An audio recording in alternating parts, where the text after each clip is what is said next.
안녕하세요. 책 읽는 다락방입니다. 오늘은 윤기정님의 사생아를 준비했습니다. 그럼 편안한 시간 되시길 바랍니다. 구독과 좋아요, 알림 설정 잊지 않으셨죠? 감사합니다.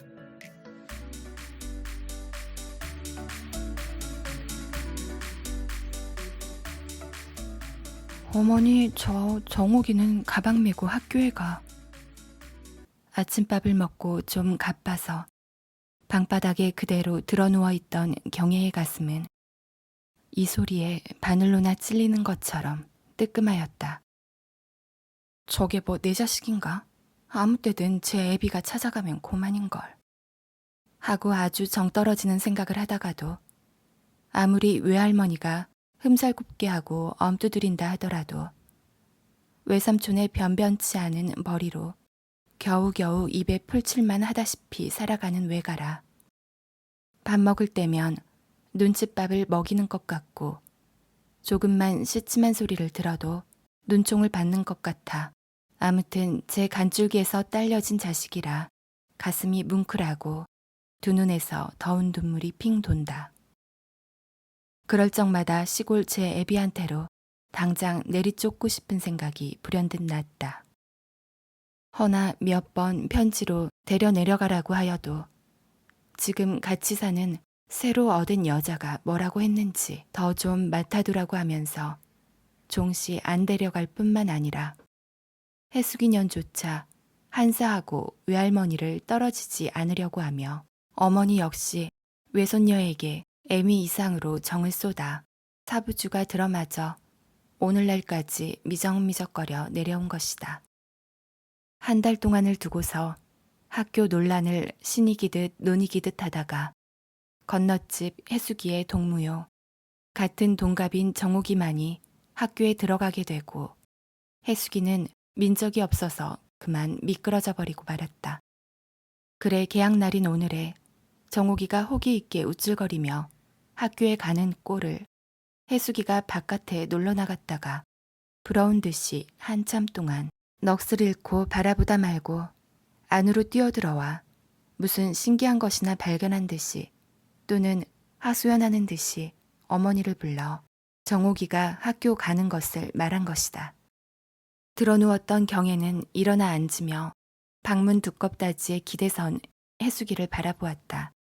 제 또래를 둘셋씩 윽박지르는 왈패요. 부끄럼과는 아주 담을 쌓고 누구 앞에서나 깔딱대고 수선만 피는 말괄량이로 소문난 해숙이지만 지금만은 평상시와 걸맞지 않게 새치무례한 그 모양이라든가 얼굴에는 밖에서부터 부러워하던 기색이 아직까지 가시지 않은 것을 본 경애의 가슴은 전기나 통한 듯이 찌르르하게 쓰라렸다. 그 모양이 측은하고 가엾어 보였다. 이제 너도 학교 보내주마. 뭘 거짓말, 난 다 안다. 알기는 뭘 다 알아. 할머니가 너는 민적이 없어서 학교 못 들어. 에이 요년, 꼴보기 싫다. 어서 나가 놀아.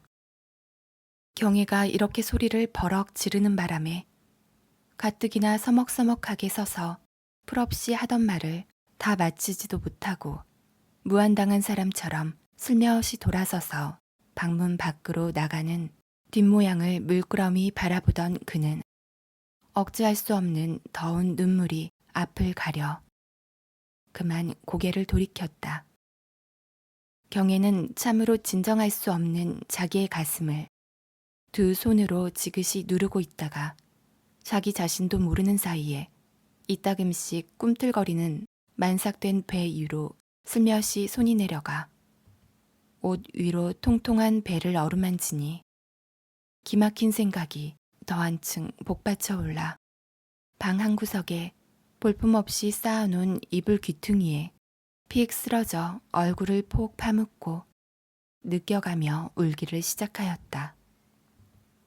어린 것 하나도 부모를 잘못 만나 남과 같이 먹이지도 못하고 입히지도 못하는 것도 원통하고 원통한데 더구나 가르칠 시기에 가르치질 못하고 배울 때 배워주지 못하고 그만 때를 놓쳐 눈뜬 장님을 만들고 마는 비극을 눈앞에 뻔히 보면서 빚어내고 있는 것도 사람으로서 그 태도, 뜻있는 부모로서 차마 못 볼 노릇인데 지금 이 뱃속에 들어앉은 새로운 생명조차 불운한 해수기와 마찬가지로 차라리 두 생명이 함께, 아니 자기만 죽는데도 뱃속의 것은 저절로 힘 안 들이고 죽을 것이니까 당장 죽어 없어져 버리고 싶은 생각이 불현듯 난다. 경애는 구차한 집안에 태어나서 자시로 가난한 살림살이에 찌들고 게다가 첫 번 만난 남편과 처음부터 서로 성미가 맞지 않아 겉으로 남보기에는 정답고 구순한 듯해도 실상은 밑으로 흐르는 알력이 있어 그게 큰 원인이 되어 결국 헤어지고 말았지만 그와 살림이라고 할 때도 비할 데 없는 갖은 고생을 다 하였고 지금 같이 사는 둘째번 남편과도 단칸방을 얻어가지고 망측하게 살림이라고 버린 것조차 지탱할 수 없어 혼자 아이 낳을 수 없다는 핑계로 자기 혼자만 오라범집에 덧붙이기로 와 있는 신세이지만 지금처럼 죽고 싶은 생각은 한 번도 해본 적이 없을 뿐 아니라 이처럼 설게 울어본 적도 일찍이 없었다. 비록 개인 생활로는 궁하나 오직 강하고 씩씩하게 조금도 지지 않고 희망에 살면서 남을 위하여 사회를 위하여 명랑한 명의를 위하여 맘과 몸을 정성껏 바쳐온 것의 보수라고는 애당초부터 보수 같은 것을 바라고 한 노릇은 아니지만 지금 와서 자기 자신을 돌이켜보매 애쓴 보람이란 오직 그들의 아내가 구식이라는 이유 또는 이상이 안 맞다는 조건으로 민족도 가르지 않고 엉거주춤한 채 그대로 헤어져 있는 사나이와 단지 이상이 같고 사회적으로 하려는 일과 하는 일이 같으므로 그것을 더 크게 생각하였기 때문에 개인 문제를 그리 대수롭지 않게 여기고 두 번 다 예식도 하지 않고 민족도 따지지 않고 어린 걸 낳아 사생자 그대로 어물어물 그저 살아본 것이 결국 앱이 다른 민족상에 오르지 못하는 사생아를 이미 하나 그리고 머지않아 또 하나를 만들어내는 기막힌 기계. 눈물겨운 비극을 빚어내는 애미로서 자식에게 대하여 차마 못할 노릇을 시키는 망쇠년이 되고 말았구나 하고 마음먹음에 이 사실은 가난보다도 더 앞으로 죽음보다도 더 쓰라리다. 서자로라도 입적을 시켜가지고 데려다 공부를 시키도록 만들었으면 좋으련만 무슨 심사인지 그는 그렇게 하기를 즐기지 않았다. 그리하여 지금 생각하고 보니 자기는 오직 과도기의 한낱 희생밖에 더 안 된 가엾은 여성이 되고 말았구나 하는 안타까운 심회에 못 이겨 더 한층 소리를 높여 울었다. 한시 한때를 쉬지 않고 애를 부득부득 쓰며 고생살이를 고생으로 여기지 않고 가난과 싸우면서 그래도 여러 사람을 위하여 무엇을 해보겠다고 하루를 살아도 뜻있게 살아보겠다고 악파듯 갈팡질팡 헤매던 여자의 몸으로서 힘에 벅찬 과거를 더듬어 올라가 보니 지금의 자기 처지와 환경이 새삼스럽게 더욱 외로운 듯하고 쓸쓸해져 마음이 점점 부지할 수 없게 군성거려지며 천갈래 만갈래 생각이 어수선하게 꼬리를 물고 머리에 떠오른다.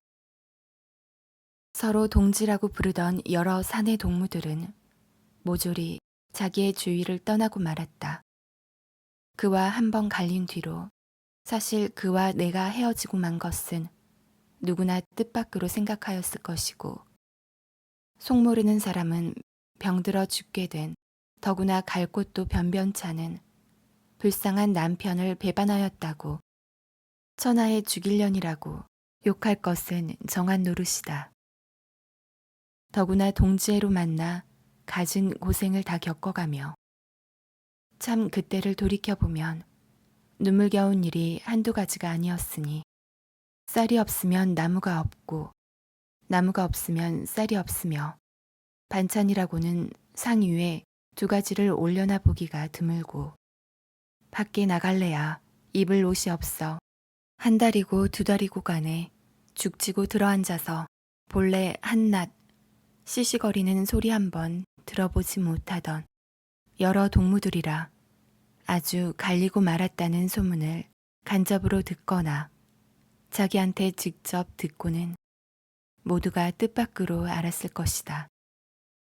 그리하여 어떤 동무는 길에서 보아도 외면을 하고 누구는 편지로 욕을 써 보내기도 하고 누구는 자기를 모델 삼아 소설로 여우 같은 년이라 하였고 누구는 서방에 미쳐서 보고 약해진 남편을 박차버렸다고 소문을 내기도 하였다. 나는 그때에 남편이 병들었다고 글을 내댔든가? 아니다. 병들기 전에 갈리기로 작정되어 그로 말미암아 더 컸을는지는 모르지만 그러나 자기는 오늘날까지 아무런 변명이고 간에 하려고 애쓰지 않았다. 한편으론 그러한 비난을 받는 것이 당연하다고 생각하였기 때문이고 또 한 가지는 우리들 사이를 잘 알아 갈리지 아니치 못할 부득이한 사정과 서로 양해하고 헤어지기까지 이르는 경우를 아는 사람은 잘 이해할 것이고 또 누구보다도 당자가 더 잘 알 것이니까 구태여 누구에게 대해서나 변명하려 하지 않았다. 단지 섭섭한 것은 그처럼 친하던 여러 동무들이 이제는 아주 딴 사람같이 심하면 원수와 같이 영영 멀어지고 만 것이다. 어째서 깊은 사정은 자세히 알아보려 하지도 않고 한쪽으로만 몰아쳐 죽을 년이니 망할 년이니 음란한 년이니 하고 비난만 하는 까닭이 어디 있는지 모르겠다. 이것도 아마 남자는 상처를 할라치면 사흘이 멀다 하고 후취 고르기에 골몰하는 대신 여자만은 과부로 일생을 살아야 옳은 일이고 뒷공론이 없는 거나 마찬가지가 아닌가. 또는 여자 말은 단 한 번이라도 다른 남자와 관계하면 죄가 되어도 남자가 탁 터놓고 첩을 둘 셋씩 두는 것은 예사요. 하룻밤에 면 여자와 오입을 하여도 무방한 것 같이 그들도 이런 생각이 들어 그리고 여자라고 한 손 치우쳐가지고 자기만을 마음대로 찢고 까부르는 게 아닌가. 자기만은 발려내고 저쪽으로만 달려가는 이유가 어디 있는지 암만 알려도 도저히 알 수 없다. 그로 말하더라도 자기와 헤어진 지 얼마 안 되어 버젓하게 다른 여자와 관계를 맺고 있지 않는가. 선우를 말한 게 아니지만 자기보다도 먼저 그렇게 되지 않았는가. 그럼에도 불구하고 물사람이 자기만을 나쁘다고 거들떠보지도 않고 뒷공론을 맘대로 하며 있는 말 없는 말을 느리고 보태서 흉한 소문만 내며 심지어 음란한 잡년으로 돌려 세상에 거처를 못하게 만드는 심사를 암만 애써 알려고 해도 모르겠다. 아무리 나무 흉이 좋아라면 신이나 보기를 일삼고 남의 말하기를 알뜰히 좋아하는 세상이지만 이번 일은 과시 야속하고 억울하였다. 자기가 만약 돈 있는 사람과 관계를 해가지고 살림을 벌였더라면 이번에는 나 아는 사람이란 사람은 모조리 타락한 년이니 허영에 뜬 여자니 돈 없는 사내를 박차고 봉을 물었느니 그렇게 고생을 하더니 이제는 호강을 좀 해보려고 장괴서방을 얻었느니 하고 갖은 잔소리를 지금보다 몇 배 이상으로 찢이고 발리고 빈정거리고 욕하고 심지어 비단옷을 입고 길거리 가는 자기를 만나면 동물이라고 온몸에다 서슴지 않고 끼얹었을 것이다. 사실 그러한 유혹이 아주 없지도 않았다. 한때는 그런 일이 있기 때문에 여러 동무들 사이라든지 또는 헤어지기로 작정한 뒷일이지만 그 얘기까지 의심을 산 적도 있었고 자기 자신도 한때는 솔깃해하여 고생살이에 진절머리 나서 이럴까 저럴까 하고 망상거려 본 적도 사실 없지 않았다. 허나 그때는 세상의 여론이 어려운 것보다도 자기의 양심이 허락지 않았다. 그렇지만 몇몇 동무는 그와 헤어질 무리에 내가 돈 있는 그이에게로 가려는 마음을 먹고 그와 아주 헤어지려는 심산이라고 믿은 사람도 없지는 않았다. 영영 갈리고만 그로써도 그처럼 생각했을런지 모른다. 대개는 그렇게 생각들 하였을 것이다. 지금 생각하면 오히려 그렇게 했던 편이 내 자신을 위하여서는 좋은 일이요 영리한 짓이 되었을는지도 모른다. 먼저 살림살이와 똑같은 길을 되풀이하듯이 밟아온 궁한 생활.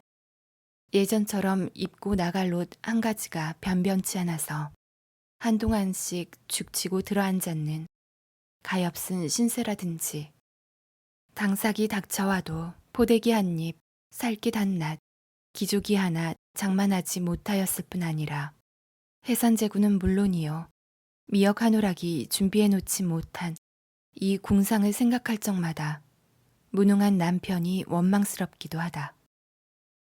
일주일 전부터 돈 10원 구하러 다녀도 어제까지 빈손 쥐고 풀없이 돌아오는 남편이 사실 가엾기도 하고 밉살머리스럽기도 하였다. 새삼스럽게 돈의 필요를 절실히 느끼게 되어 아차 실수하였구나. 돈 있는 그 사람과 결혼을 했으면 이런 고생을 또 안 할 걸. 아무리 훌륭한 생각을 품어 남을 위하여 일하고 사회를 위하여 몸을 바치려고 하나 당장 먹지 않고 입지 않고 또한 살아가는데 반드시 알아야만 할 것은 쓰지 못하고서 어떻게 살림을 지탱해 나갈 재주가 있느냐. 하지만 자기로서 돈 있는 사람을 얻으면 허영에 들뜬 년이라고 찜뱉을 것이요.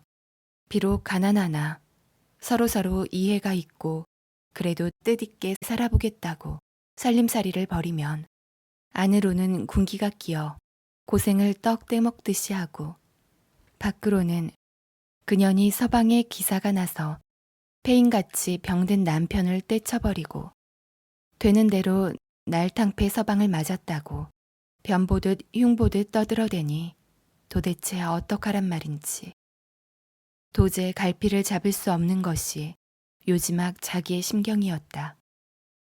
또 한 가지 야속하고도 섭섭한 것은 먼저 남편과 자기의 둘 사이를 누구보다도 자세히 잘 아는 개성씨가 정초에 자기 어머니께 세배차 3년 만에 비로소 처음 찾아온 때 자기를 보더니 그의 태도와 말씨가 아무리 해도 서먹서먹한 품이 그 전과 판이하게 달라 이상한 눈치를 보이면서도 종시 지금 남편과 자기의 사이를 모르는 척하고 내색도 내지 않았다. 자기와 단둘이만 앉아서도 다른 이야기만 하였지. 지금 남편에 대한 말은 한마디도 끄집어내지 않았다.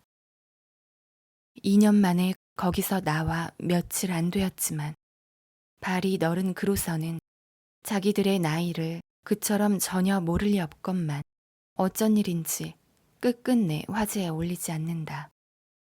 사실 그때 자기로서는 지금 우리들의 사이를 자초지종 낱낱이 이야기하고 싶었다. 먼저 남편과 서로 갈려야만 될 경우에까지 이른 부득이한 사정을 아라리 샅샅이 아는 그에게 지금 새로 얻은 남편의 이야기를 그와 어찌 되어서 서로 살기까지 되었다는 말을 자세히 하고 싶었으나 그는 우리들이 지금 살림하고 있는 줄을 번연히 아는 듯하면서 서로 끝끝내 그 말만은 입 밖에 내지 않고 그대로 돌아가 버렸다. 그 뒤에는 길거리에서도 한번 만나보지 못하였다. 물론 어머니 댁에도 그 후에는 다시 찾아오지 않았다고 한다. 자기를 오해하고 여러 가지로 도와주어 사실 친오빠 이상으로 또는 신뢰할 만한 동지로 굳게 믿던 개성 씨조차 자기를 오해하고 다른 사람과 마찬가지로 내버리는구나 싶어 야속한 마음이 들었다. 자기를 다른 사람들처럼 욕하고 비방하고 헐뜯지는 않을 터이지만 자기를 자주 만나지 않는 것만은 여간 섭섭하게 여겨지지 않는다. 그러던 차에 바로 요 며칠 전 개성 씨한테서 편지 한 장이 왔다. 물론 어머니 집으로 온 것이다. 엎드려 이 생각 저 생각하면서 느껴가며 울고 있던 경에는 불현듯 그 편지가 다시 보고 싶어 어느 책 틈에 끼워 있던 것을 찾아내려고 머리를 들며 앉은 채 미적미적 책 놓인 앞으로 가서 있음직한 책갈피를 뒤적인 지 얼마 만에 그 편지를 찾아내 가지고 먼저 앉았던 자리로 다시 돌아와 읽기를 시작했다. 너무나 적조하였습니다. 어머님과 오빠 두 분 다 안녕하십니까? 풍편에 듣자니 또 어머니 댁에 가 계신다고요. 그리고 입고 나갈 치마 하나, 저고리 한 입, 변변이 없어서 올해 외출도 못 하셨다고요. 언뜻 생각하니 박해군과 살던 그 시절을 또 되풀이하시는 것 같아 그때 지내시던 일이 눈앞에 환하게 살아납니다. 그때도 장하였지만은 지금도 역시 장하십니다. 이 말을 절대로 빈정대는 허튼 소리로 오해하지 마십시오. 내가 오래간만에 경혜 씨에게 편지를 쓰게 된 것은 꼭 한 가지의 부탁이 있는 까닭입니다. 명심에 들어주십시오. 박해군과 살던 때보다 몇 곱절 고생살이를 하더라도 유봉군과는 또 헤어지지 마십시오. 끝끝내 갈리지 마시오. 그 이유는 이러합니다. 내가 그 안에 있을 때 일입니다. 경혜 씨와 유봉군이 같이 산다는 것을 처음 알게 될 때 경혜 씨가 실수하였다고 생각하였습니다. 유봉군으로 말하면 이혼도 할 수 없는 하려들지도 않는 등처가였고 게다가 나 알기만도 2번씩이나 어떤 여자와 살림을 하다가 어느 편에 잘못이 있었는지 깨끗하게 갈리고만 그가 어느 때까지 경혜 씨의 사랑만이 물리지 않고 실증나지 않으리라고 누가 보증하겠습니까? 그래서 실수하였다고 생각하였던 것입니다. 그 뒤 거기를 나와서 몇몇 사람한테 들은 말인데 경혜 씨가 뭘 보고 유봉군 같은 인간을 택했을까? 어디를 보더라도 박해군만 못하지 않은가? 재주로나 사회적 명성으로나 박해군을 따를 수 있나? 이렇게 저울질하기도 하고 또 누구의 말은 머지않아 갈릴 것일세. 유군이 본시 계집이 있어서 오래 살려는 성질이 아니며 설령 이번만은 오래 살려는 마음이 있어도 가난히 회방칠 것일세. 이런 말을 들을 때 내 자신도 어느 편이고 일리가 있다고 생각하였습니다. 어떠한 트러블과 알력으로 헤어진다 손 치더라도 경혜 씨가 앞으로 영원히 독신 생활을 하지 않는 이상 3번째나 사내를 공공연하게 걸어들였다면 나부터라도 은분한 여자로 생각해 평소에 존경하던 마음이 없어질 것이며 세상 사람들은 반드시 갈보와 같다느니 노나지 같다느니 밀매음과 마찬가지니 하고 멸시하며 욕하고 흉보면서도 그들은 서로서로 은근히 경혜 씨를 호리려고 유혹의 손을 펼는지도 모릅니다. 두렵지 않습니까? 무섭지 않습니까? 만약 경혜 씨 편에서 유봉군을 박차는 날이면 이번에는 틀림없이 궁한 살림과 그처럼 씩씩하게 싸우다가 아무리 강한 척해도 약한 여자라 여지없이 가난에 패북한 걸로밖에 더 알려지지 않습니다. 그렇게 된다면 애당초에 먼저 번 경험도 있고 하니 유봉군 같은 구차한 사람을 구할 게 아니라 이렇게 말하면 성격상 결함으로 마음이 맞지 않아 참고 견디다가 헤어진 줄을 번연히 알면서 남을 놀리느라고 일부러 그런다고 하실는지 모르지만 크면은 배천하는 부호, 그렇지 않다면 적어도 의식주에 그리 궁색지 않은 사람을 구하여 몸을 맡길 것이지. 이상이니 주인이 하고 껄떡대다가 개인 생활에 있어서 가뜩 잘못해 여자로서 자칫하면 저지르기 쉬운 몸까지 망치고 마는 정말 남한테 손가락질을 받으며 타인의 길을 걷게 된다면 전후를 한번 깊이 생각해 볼 일이 아닌가 합니다. 만일 그렇게 사람으로서 아주 타락해버리고 만다면 차라리 개인 생활이나 유족하게 호강스럽게 하다가 일생을 마치는 편이 훨씬 낫지 않습니까? 허나 경혜 씨는 물론 이 길을 취하지 않으실 줄 믿습니다. 그래서 애초에도 돈 없는 유봉군을 취한 줄 나로서 짐작하는 바이니 유군이 사실 세상에서 아는 바와 같이 하잘것없는 변변치 못한 사람이요. 무능력자라고 손가락질을 하더라도 둘 사이만은 서로 지혜를 주고받고 공부하고 연구하고 또는 가난과 싸우면서 참 경혜 씨는 몇 차례나 직업 부인이 되었던 경험이 있지 않습니까? 그러니 두 사람이 아무 짓을 해서라도 다만 뜻있게 살기 위하여 하나가 죽기 전에는 행여 끝끝내 헤어지지 마십시오. 부탁입니다. 편지를 단숨에 내리읽고 난 경혜는 저번 처음 읽을 때에는 모두가 옳다고 생각하였지만 지금 와서 다시 읽어보니 헤어지지 말고 끝끝내 살라는 구절이 몹시 온당치 않았다. 허나 마지막 하나가 죽기 전에는 한 구절만은 퍽 마음에 들었다. 쉽게 죽으라든가 자결하라는 의미는 아니었지만 전에는 또다시 자기가 오래 살면 살수록 교육 못 시킬 성한 불구자를 하나씩 더 늘릴 뿐이 아닌가 하고 생각해보니 자지러지게 몸서리가 쳐진다.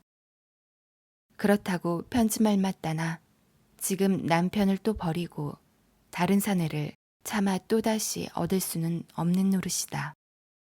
그래 손에 들었던 편지를 꾸깃꾸깃해 소나기에 넣고서 무엇을 결심한 듯이 윗니로 아랫입술을 지그시 악물어 편지 든 채 주먹을 힘있게 쥔다. 마침 이때 마당에서는 어머니와 오라범댁 목소리가 난다.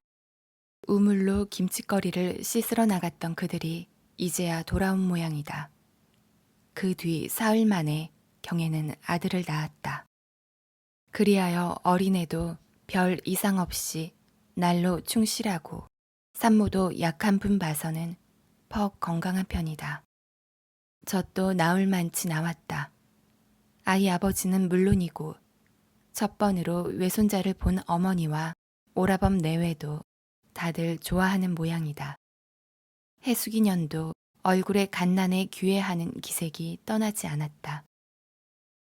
그러나 경혜만은 조금도 기쁘거나 좋은 줄 몰랐다. 아들이라는 사실이 그로 하여금 더 한층 마음을 괴롭히고 그늘지게 하고 초조하게 만들 뿐이었다. 이따금씩 며칠 전 해숙이가 학교에 못 가 하소연하던 말소리가 귀에 증한 듯하고 어미 핀잔에 멀쓱해서 풀없이 쫓겨나가던 그 가여운 뒷모양이 당장 보는 것처럼 눈앞에 선하게 떠오른다. 그럴 적마다 반드시 피덩이 어린 것을 물끄러미 내려다보며 가벼운 한숨을 길게 내쉬지 아니치 못하였다. 그리고는 괴로웠다. 가슴이 아팠다. 끝없이 우울해졌다. 속모르는 집안 식구들은 단지 산후의 몸이 불편해서 기색이 좋지 못한가 보다고 생각할 뿐이었다.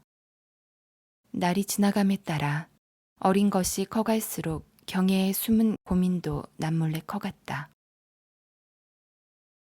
두 일행가 지나고 3-7일이 머지않은 어느 날 밤이다. 경애는 모진 맘이 들었다가 무엇에 놀란 것처럼 소스라쳐 버렸다. 불현듯 이미 결심한 바를 당장 실행하고 싶은 강렬한 충동이 억제할 수 없이 복받쳐 오른다. 내가 죽으면 애미 없는 이 핏덩이가 뭐 되니 하고 안타까운 생각이 들자 죽고 싶은 마음이 좀 잦아지는 것 같다. 다음 순간 뱃속에 끼고 죽인 것보다는 낫지. 이렇게 입안으로 가만히 중얼거리며 벌떡 일어났었다. 윗목에서는 그의 어머니가 해수기를 끼고서 세상 모르고 코를 드르렁 드르렁 곤다. 쌕쌕하고 가벼운 숨을 내쉬며 해수기를 바라다 볼 때 불시에 측은한 생각이 걷잡을 수 없이 치밀어 오르면서 두 눈에는 더운 눈물이 핑 돈다. 몹쓸 애미도 많다. 자기도 모르게 저절로 이런 말이 입 밖에 나왔다. 그리고는 가벼운 한숨을 좀 길게 내쉬었다. 경애의 눈은 다시 어린애에게로 돌려졌다. 죄 없는 어린 생명이 자기 죽은 뒤에 즉시 죽지 않고 내내 산다면 갖은 고생을 다 하겠구나 하는 생각에 기가 막혔다. 가슴이 뭉클해지고 현기증이 나타난다. 그래 두 손으로 두 눈을 가리고서 잠깐 진정한 뒤에 머리맡에 놓인 만년필과 편지를 집어들었다. 벽에 기대앉아 한쪽 다리를 무릎 위에다 올려서 꺾고 왼손에는 편지를 놨다. 그리고 바른 손에 든 만년필을 편지지 위로 올렸다. 그는 이리하여 지금 유서를 쓰려는 심산이었다. 넋실은 사람처럼 한참 동안 멀거니 앉아서 무엇을 생각하는 듯하다가 마침내 한자도 쓰지 못하고 그대로 만년필을 방바닥에 놓는다. 그가 처음 생각하기는 세 사람에게 한 장씩 쓰려고 마음먹었다. 한 장은 지금 남편에게, 그리고 또 한 장은 먼저 남편에게, 다음 한 장은 개성 씨에게. 이렇게 생각했다가 속이 떨려 안 써질 뿐 아니라 죽은 뒤에 세상이 뭐라든 또는 제 자식들을 어쩌든 뉘 아니하는 마음이 들어 유서 쓰려는 것을 그만두기로 작정하였다. 그리하여 편지지마저 내려놓고서 잠든 어린 것의 얼굴을 또다시 유심히 들여다보았다. 때마침 싱긋싱긋 웃으며 베넷짓을 한다. 지금의 그 웃음은 경애에게 있어서는 칼날이었다.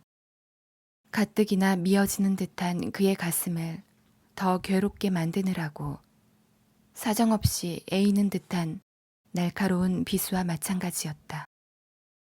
경애는 강인히 쓰라린 가슴을 억제하면서 깨지도 않고 포근히 잘 자는 어린애 입에다 젖꼭지를 틀어넣었다.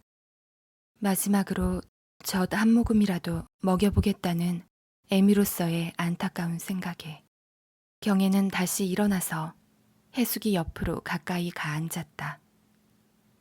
이날 이때까지 고생만 시키던 변변치 않은 애미지만 당장 무슨 짓을 하려는지 전혀 알지 못하고 세상 모르며 잠만 자는 딸년이 무척 측은하였다. 눈칫밥을 먹여가며 옷 한 자기를 남과 같이 해 입히진 못하고 외가에서 잔뼈가 굵어진 해수기를 내려다볼 때 경애의 가슴은 저리고 앞이 터지는 것 같다. 눈물방울이 이내 양쪽 볼 위로 주르르 흘러 옷깃에 떨어진다. 그는 손등으로 두 눈을 비빈 뒤에 허리를 약간 굽혀 해수기 이마 위에다 해쓱한 그의 입술을 좀 떨리는 그대로 가만히 갖다 댔다. 금시로 눈물이 또 쏟아질 것 같아 자는 얼굴에 눈물방울이 떨어지면 누가 보기 급하게 고개를 들었다. 이번에는 손으로 도화빛같이 발그스름 꽂힌 해수기의 한쪽 볼을 살짝 문질러 보았다. 그는 그때만치 자식에게 대하여 그윽한 애정을 느껴본 적은 일찍이 없었다. 어머니로서의 자식에게 대한 지극한 애정은 그의 죽을 결심을 무디게 만드는 것 같은 느낌을 잠깐 맛보았다. 허나 그의 한 번 굳은 결심은 용이하게 풀어질 줄을 몰랐다. 경애는 벌떡 일어섰다. 서서는 자기 어머니를 내려다보며 이내 걱정만 시키다가 마지막에는 어머니 앞에 자결하는 망나니 같은 불효의 딸년을 용서해달라는 듯 두 손을 마주잡고 합장배례나 하는 것처럼 공손히 그리고 정성껏 묵례를 하였다. 그리고 나서는 두 어린 것을 번갈아 내려다보았다. 그의 두 눈에는 또다시 눈물이 스물거려 앞을 가린다. 경애는 방문을 열려고 문끈을 잡고서도 또다시 고개를 돌이켜 곤히 자는 두 생명을 정이 겨운 안타까운 눈초리로 차례차례 둘러보았다. 경애는 자기도 모르게 몸서리를 쳤다. 소름이 쭉 끼친다. 이것은 죽음의 공포 느낌이었다. 이때 더구나 자기를 붙들기만 하면 아무리 철석 같은 결심을 하였더라도 안 죽을성 싶었다. 사실 요때만 피하면 그로 하여금 자살을 내내 면하였을는지도 모르는 것이다. 그런 생각이 들자 어머니가 깨지 않고 그대로 자기만 하고 있는 것이 무척 야속하였다. 원망스러웠다. 경애는 한동안 주저주저 하다가 방문을 살그머니 열고서 마루로 나가 방문을 다시 닫으려다가 방 안에 누워있는 어머니의 얼굴로부터 해수기의 얼굴, 그리고 아랫목에 동그마니 혼자 누운 어린 것의 꼴을 차례로 쏘아보았다. 자기의 숨소리가 자기 귀에도 역력히 흥분된 모양이었다. 그는 눈물이 어리어 더 들여다볼 수 없었다. 그래 이를 악물고 방문을 소리 없이 살며시 열고서 마루 끝으로 사뿐사뿐 걸어왔었다. 경애는 며칠 전부터 유념해 두었던 양잿물 담긴 탕깨를 마룻구녕 한편 구석에서 손쉽게 집어들었다. 그리하여 그는 마루 끝에 걸터 앉아서 이것저것 생각할 나위도 없이 덩이가 풀어져 물이 다 된 것을 그대로 들이마시고 말았다. 그 양잿물은 아이 낳던 전날 빨래를 하려고 그의 어머니가 해수기를 시켜 사온 것인데 아이를 낳기 때문에 오늘까지 빨래를 못해 그 양잿물이 그대로 있는 것이다. 그것도 사위한테서 10전을 얻어 사온 것이었다. 얼마 지나지 않아서 경애는 외마디 소리를 버럭 지르고 마루 위에 쿵소리를 내며 나가 자빠졌다. 이 바람에 꿈속에서 헤매고 있던 집안 식구들은 모조리 놀라 깨었다. 그래서 제일 먼저 그의 어머니가 뛰어나왔고 뒤미처 건너방에서 그의 오빠와 오라범댁이 눈이 휘둥그레 뛰어나왔다. 혜숙이도 어쩐 영문인지 모르고 할머니를 부르며 마루로 나왔다. 오직 핏덩이만이 깨지 않고 여전히 자고 있을 뿐이다. 밖으로 나온 그들은 마루 끝에 놓인 탕깨를 보고 경애가 양잿물을 먹었다는 것을 직감하였다. 경애는 벌써 혀가 오그라져 말을 못하고 먹은 양잿물이 속으로 퍼져 곤두박질을 치기 시작하였다. 그의 어머니는 이게 웬일이냐, 이게 웬일이냐 할 뿐이었다. 그의 오빠는 부지를 못해 몸을 비비꼬는 경애의 머리를 들고 어머니와 오라범댁은 한 다리씩 들어서 건너방으로 들여다 눕혔다. 그래도 조심성스러워 그들은 어린애 있는 방을 피한 것이다. 경애는 여전히 펄펄 뛰며 두 주먹으로 쾅쾅 소리가 나도록 가슴을 두드린다. 어머니는 며느리를 시켜 비눗물을 풀어오라고 재촉하고 아들에게는 어서 빨리 의사를 좀 청해오라고 일렀다. 그들이 다 나간 뒤에 자기만은 안절부절 못하고 온 방 안을 미친 사람처럼 날뛰며 헤매는 딸의 손을 잡고서 같이 따라다니며 이게 웬일이냐, 이게 웬일이란 말이냐 할 뿐이다. 이 광경을 한 구석에 서서 바라보는 해숙이는 다만 엄마와 할머니를 번갈아 부르며 무지득히 울고만 있을 뿐이다. 얼마 동안에 둘이서 입을 벌리고 비눗물을 퍼 넣었다. 뒤미쳐 검붉은 피를 토하기 시작하였다. 그리고 더욱 참아 보고 들을 수 없는 고민을 계속하였다. 조금 지나니 기운이 지쳐서 아까처럼 펄펄 뛰지는 못하고 그대로 쭉 늘어져 오직 사람으로서 차마 들을 수 없는 신음하는 소리만이 차차 높아갈 뿐이다. 피는 여전히 계속해 토하고 있다. 얼마간 지나고 의사가 왔다. 이미 쏟아놓은 피와 진구 좇는 것을 엉거주춤하고 서서 내려다보고는 너무 많이 먹어서 손댈 길이 없으며 매우 구하기 어렵다는 말을 연해하면서 대강 의사의 본분을 다 하는 척만 하고 그만 돌아가고 말았다.